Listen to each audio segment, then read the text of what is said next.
Piensen en esta gráfica por un momento, donde ustedes tienen un escenario donde conocen los elementos y los factores, y tienen un escenario donde no conocen, es un escenario desconocido. Entre el escenario de lo conocido y lo desconocido hay un factor de riesgo. ¿Cómo supero yo ese riesgo? El riesgo precisamente lo supero a partir de la confianza, ¿vale? Y ustedes piensen en la confianza en su cotidianidad. Ustedes piensen, y yo siempre hago esta reflexión, cuando uno frecuenta un restaurante, por ejemplo, a mí me fascina el sushi, voy y pido sushi, hay todos unos elementos de confianza que hacen que las cosas funcionen.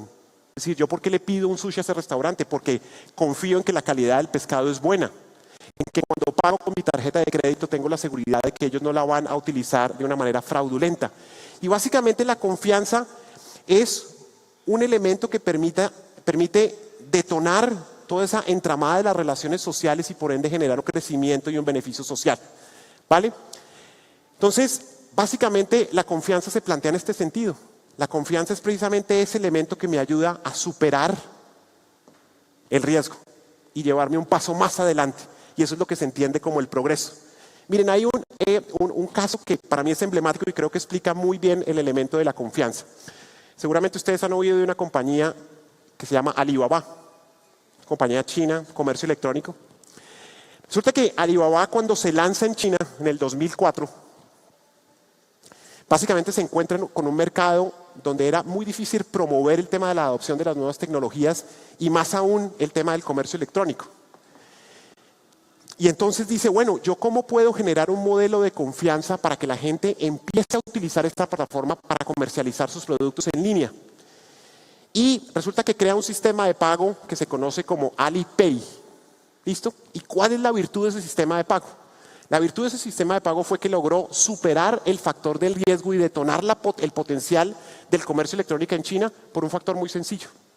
Él dijo, ¿cuál es el miedo que tiene un comprador y un vendedor al momento de realizar una compra en un entorno digital o en internet? Digo que no sabe si va a recibir lo que compró y el vendedor no sabe si va a recibir lo que pagaron. Y básicamente Alipay hace una cosa muy sencilla, es cuando el comprador solicita, transfiere el dinero inmediatamente, el vendedor despacha el producto y solo hasta que se verifique la calidad del producto se desembolsa el dinero. Ese simple elemento de confianza permitió que una plataforma como Alipay tenga hoy 400 millones de usuarios y el 80% de los productos que se comercializan online en China viajan a través de la plataforma de Alibaba, ¿vale? Para que ustedes empiecen a ver cómo funciona el elemento de la confianza. Miren esto. Estos son esos saltos de confianza que les acabo de mencionar, proyectados en una industria en particular, que es el transporte personal. ¿Cómo pasamos de los caballos al tren? ¿Cómo pasamos del tren al automóvil? ¿Cómo pasamos del automóvil al avión? ¿Cómo pasamos del avión al transporte compartido? A los autos autónomos. ¿Y qué es lo que sigue? ¿Qué necesitamos para detonar ese siguiente potencial? ¿Cuál es ese elemento de confianza que necesitamos para llegar allá? Ahora, esto no es una transición pacífica. Cada uno de esos saltos en la confianza ha traído una disrupción, no solo en términos tecnológicos, sino en términos sociales y económicos. Piensen ustedes en lo que pasó al momento en que migramos de los caballos a las carretas, al tren y al automóvil. Imaginen las personas que sabían manejar una carreta y sabían hacer una carreta, pero no sabían manejar un automóvil. Piénsenlo en términos de los skills, de las habilidades que tuvieron que adoptar o conocer para hacer ese movimiento, que es exactamente la misma discusión que tenemos hoy en día cuando hablamos del empleo y la inteligencia artificial. La inteligencia artificial nos la plantean como la herramienta tecnológica que está sustituyendo el empleo, pero hay versiones más optimistas que me dicen no, lo que está haciendo es modificar esas habilidades para yo finalmente utilizar esos recursos. Un ejemplo muy importante, cuando los cajeros electrónicos empezaron a sustituir los cajeros humanos, en algún momento dijeron, mire, los cajeros electrónicos básicamente van a sustituir el empleo. ¿Qué vamos a hacer con el empleo? Pero la consecuencia fue totalmente inversa. Los cajeros permitieron que los servicios llegaran a más áreas que antes no eran atendidas y que los bancos no se dedicaran única y exclusivamente a ser depositarios del dinero y prestarlo, sino a crear servicios financieros. ¿Vale? Es como la tecnología, agregando un elemento de confianza, detona oportunidades. Entonces creo que ese gráfico es importante. Ahora, la confianza también ha tenido una evolución. Y piensen en esta manera como escala. La confianza inicialmente era un tema que se generaba localmente. Y se generaba localmente, ¿por qué? Y qué pena que entre en el detalle de esto. Pero hay un rasgo biológico en los seres humanos que tiene dos elementos. Uno se llama, a ver si lo puedo traducir, se llama la similitud genética y otro se llama el altruismo recíproco. Y resulta que esos son dos elementos biológicos que no se aprenden, sino que están incorporados en el hombre. ¿En qué consiste la similitud genética? Que yo tiendo a relacionarme con gente que se parece a mí. ¿Vale? Y la reciprocidad y el altruismo recíproco quiere decir que yo tiendo a colaborar con gente que de alguna manera me ha hecho también un favor. Y en ese entorno se empieza a generar la confianza, pero esa confianza es muy fácil generarla así cuando yo estoy en un entorno local. Pero ¿qué pasa cuando esas relaciones empiezan a extenderse? Cuando yo ya no lo conozco a usted. ¿Cómo hago yo para que detone el comercio electrónico? ¿Cómo hago para que detonen las transacciones? ¿Cómo exponencializo la economía? Hubo una evolución y fue el tema institucional, la confianza institucional. Y uno tiende a pensar que las instituciones son un edificio, ¿vale? Las instituciones son realmente ideas. Por ejemplo, un contrato. Cuando yo traigo un contrato, yo básicamente con un contrato tengo una expectativa de que me van a cumplir. El contrato es un elemento de confianza. Esas son las instituciones. O cuando yo tengo el Ministerio de Telecomunicaciones que saca una regulación y yo tengo la legítima expectativa que esa regulación va a regular el mercado y todos vamos a actuar bajo un mismo escenario, bajo una misma cancha, ¿vale? Pero resulta que hoy, con la irrupción de las tecnologías, esa evolución está llegando un paso más arriba. Y estamos hablando de una confianza distribuida, donde básicamente yo ya no necesito un tema institucional, sino yo puedo encontrar esa confianza en agentes porque la tecnología me acerca. Ahora, la confianza sigue siendo un valor muy importante. Lo que pasa es que ha cambiado en su dimensión y su interacción. Y yo no voy a ahondar más en esto, pero seguramente en la próxima charla que van a hablar de blockchain. Blockchain es una tecnología que está basada en confianza y ahí van a entender un poco más esa dimensión. Pero me pareció importante que vieran este grafiquito. Ahora, esta es la visión del mundo transformado digitalmente. ¿Listo? Que yo tiendo a identificarla con un concepto que se llama la revolución tecnológica invisible. ¿Por qué la revolución tecnológica invisible? Porque hoy cada vez interactuamos de manera más imperceptible con la tecnología, ¿vale? Hoy cada vez la interacción con la tecnología es más natural. Yo hago una cantidad de cosas sin darme cuenta que estoy interactuando con la tecnología, ¿vale? Y creo que este gráfico les sugiere un poquito esa idea. ¿Y qué es lo que realmente necesitamos para que esto pase? ¿Cuál es ese principio de confianza para que todas estas cosas empiecen a detonar y creemos oportunidades sociales y económicas? Y la verdad es que vivimos en un mundo complejo. Vivimos en un mundo muy complejo. Y vivimos en un mundo complejo ¿por qué? Estas noticias aparecen día por medio en los diarios y en general en el contenido. Uno de los casos más emblemáticos, hay muchos más después de este, pero yo siempre cito el caso de Equifax por el alcance y la envergadura de ese caso. Básicamente a raíz de una intrusión, 160 millones de datos fueron comprometidos por una falla en la seguridad de una empresa que en los Estados Unidos básicamente se encarga de administrar un repositorio de información sensible. La información inicial fueron 163 millones de datos comprometidos, hoy creo que van en un número cercano a los 210. Es decir, un 70% de la población de los Estados Unidos, ¿vale? Y uno cuando ve estas noticias, la sensación es, afortunadamente, esta vez no me tocó a mí, ¿vale? Estamos viendo todo un potencial, pero el nivel de riesgo para aprovechar todo ese potencial sigue siendo todavía importante. Aquí está la propuesta de Microsoft. ¿Qué estamos haciendo nosotros como Microsoft? ¿Y qué estamos haciendo como Microsoft en el sentido de esa confianza que necesitamos como eslabón para conocer el potencial de la transformación digital? Básicamente nuestra tecnología sigue 4 principios fundamentales en materia de seguridad. Cuando se diseña nuestra plataforma, nuestros productos y servicios, en su esencia están planteados desde una perspectiva de seguridad. Son productos desarrollados de una manera segura. Esos productos además están alimentados de toda una serie de información y de inteligencia que los hace mucho más seguros y robustos en términos de su aplicabilidad. Somos conscientes de que los temas de seguridad no pueden resolverse por una entidad únicamente o por una sola persona. Por eso trabajamos con un ecosistema. un ecosistema que nos permite tener productos mucho más seguros. Y el cuarto punto tiene que ver precisamente con ese trabajo que tenemos que hacer como sociedad para tener reglamentaciones, derechos y regulaciones que finalmente disciplinen estos asuntos, porque finalmente la regulación también es un elemento de la confianza, ¿vale? Creo que me va a tocar moverme un poquito rápido, pero vamos a tratar de hacerlo. Un tema fundamental, cuando ustedes miran el tema de la seguridad, y este es un dato valiosísimo porque básicamente les define el norte en materia de seguridad. El 90% de las intrusiones hoy en el mundo provienen del correo electrónico. Y provienen del correo electrónico por un empleado que hizo un clic y básicamente autorizó un acceso que comprometió la información, ¿vale? Cuando uno entiende que el error y la vulnerabilidad proviene de un error humano, las tecnologías deben diseñarse con foco en el ser humano, ¿vale? Y eso es básicamente lo que hacen las tecnologías de Microsoft.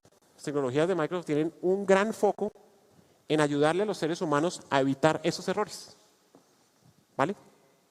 Y por eso nos enfocamos desde una perspectiva de ingeniería en 4 frentes. El primero de esos frentes tiene que ver con la administración de identidad y acceso. El segundo tiene que ver con la protección de amenazas. El tercero tiene que ver con la protección de la información. Y el segundo tiene que ver con la administración de la seguridad. Yo voy a pasar rápido aquí. Administración de identidad y acceso, básicamente es cómo garantizamos que usuarios comprobados están autorizados y asegurados antes de otorgarles acceso a mi infraestructura o al contenido o a la información. Y eso básicamente tiene 3 capitulitos que son esenciales. El primero es la protección al momento del acceso. Y hoy el gran elemento es el tema de la identidad. Esa es la nueva barrera en el mundo digital. En un mundo tradicional yo básicamente tenía que poner muros y con los muros garantizaba que yo estaba protegiendo la seguridad. Pero hoy en día, cuando el mercado se mueve, las personas no necesariamente trabajan en su oficina, cuando usan dispositivos personales para hacer trabajos de oficina. Yo básicamente me estoy preocupando es por la identidad para detectar si efectivamente esa persona está o no autorizada para acceder a mi información. Y ese es un gran pilar en materia de administración de identidad y acceso. Otro elemento muy importante es el acceso simplificado a los dispositivos y aplicaciones. ¿A ustedes no les ha pasado que ustedes tienen muchos servicios que necesitan de una clave, de un password para loguearse y al final uno tiene tantos que uno ya no sabe cuál es la clave que necesita? De alguna manera uno tiene que simplificar ese ejercicio para que sea mucho más fácil trabajar o interactuar con las tecnologías. Y ahí es donde ustedes ven estos grandes componentes de las autenticaciones biométricas, donde ustedes hablan de las autenticaciones de doble factor, donde yo no solo me autentico con un password o una clave, sino eventualmente yo estoy utilizando elementos humanos para la autenticación, mis rasgos faciales, mi huella, mis ojos. Eso de alguna manera simplifica y garantiza la identidad, ¿vale? Y finalmente está una cosa que no podemos perder de vista, y es que si bien el mundo ideal diría deberíamos suprimir por completo los passwords y las contraseñas, porque tenemos mejores sistemas para administrar la identidad, no estamos allá todavía. Entonces hay una manera para salvaguardar de una manera muy especial esos contenidos y esas claves. Ahora, piénsenlo de una manera muy sencilla. Si hoy en la sociedad moderna el gran activo es la información y ustedes están delegando la protección de esa información en una clave, el nivel de riesgo que se está asumiendo es muy alto. Porque básicamente si se compromete esa clave se tiene acceso a toda la información. Entonces, por eso estamos empezando a transicionar a un mundo donde esos sistemas de autenticación son diferentes. Protección de amenazas, que es otro de esos grandes focos de diseño en materia de la protección, es cómo protegemos los ataques avanzados, cómo generamos una rápida detección y cómo le permitimos a los clientes reaccionar rápidamente ante un ataque. Son básicamente 3 componentes, que ustedes los ven ahí en términos de protección, detección y respuesta. Nuestra tecnología, y lo van a ver ahorita en más detalle, yo quería que se quedaran con estas diapositivas para que gráfica y visualmente vieran esos componentes que constituyen esa oferta de seguridad, que en últimas es una propuesta de valor en materia de confianza. Pero aquí lo que tienen es una serie de tecnologías que están diseñadas para ayudarlos a ustedes a mitigar los impactos de las amenazas y las vulnerabilidades que están en el entorno digital. Otro gran componente, el tema de la protección de la información. ¿cómo garantizo yo que la información sensible o privada está protegida? Y eso tiene 4 componentes que son muy importantes. El tema de la detección. Yo cómo identifico la información que realmente tiene algún grado de sensibilidad o de privacidad dentro de toda la información que manejo. El tema de la clasificación. Yo tengo que clasificar esa información porque no toda la información necesita los mismos niveles de protección. Si yo a toda la información, por ejemplo, le aplicara encriptación, seguramente haría que muchos servicios no pudieran desplegarse por el estado de la tecnología, aunque ahorita les voy a contar unos avances muy interesantes en materia de encriptación. El tema de protección es una protección que va alineada a la clasificación de esa información y finalmente es el monitoreo. ¿Dónde está esa información? ¿Cómo se está comportando? ¿Cómo la están manipulando?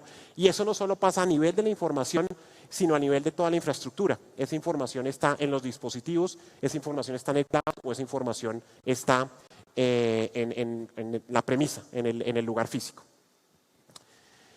Uno de los grandes componentes, esta es una gráfica que tiene mucho contenido, pero yo se lo resumiría en el siguiente sentido, es cómo la ciberseguridad y la propuesta de valor está planteada a nivel de flexibilidad. Cómo finalmente las prácticas comerciales, las prácticas de las empresas pueden ajustarse a la tecnología, cómo la tecnología puede ayudar a que esas prácticas finalmente estén protegidas. Ese es el propósito de este slide. Ahora, esto que les estoy contando, toda esa visión de desarrollo de nuestros productos y soluciones es una visión que está planteada a escala global. Cuando ustedes piensan en estas tecnologías, son tecnologías que están corriendo en nuestro cloud. Y nuestros centros de datos están en más de 42 regiones a nivel mundial. Hoy en día es la infraestructura más grande de cloud. Y eso hace que esta oferta sea a escala global. Entonces, es importante que lo digan en ese sentido. ¿Cuál es el tipo de inteligencia que nos permite, o la información que capturamos y que nos permite prevenir a nuestros consumidores y a nuestros clientes de esas amenazas, de esos ataques? Más de 450 billones de autenticaciones de usuario final, 1 billón de actualizaciones de dispositivos Windows y 400 billones de emails que están siendo analizados para detectar si hay algún tipo de malware o algún tipo de link que que puede afectar la seguridad de una empresa. Voy a moverme rápido que ya me están diciendo.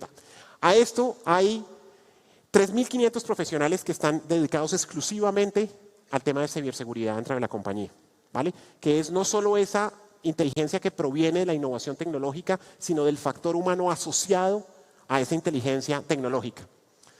3 grupos funcionan en este sentido.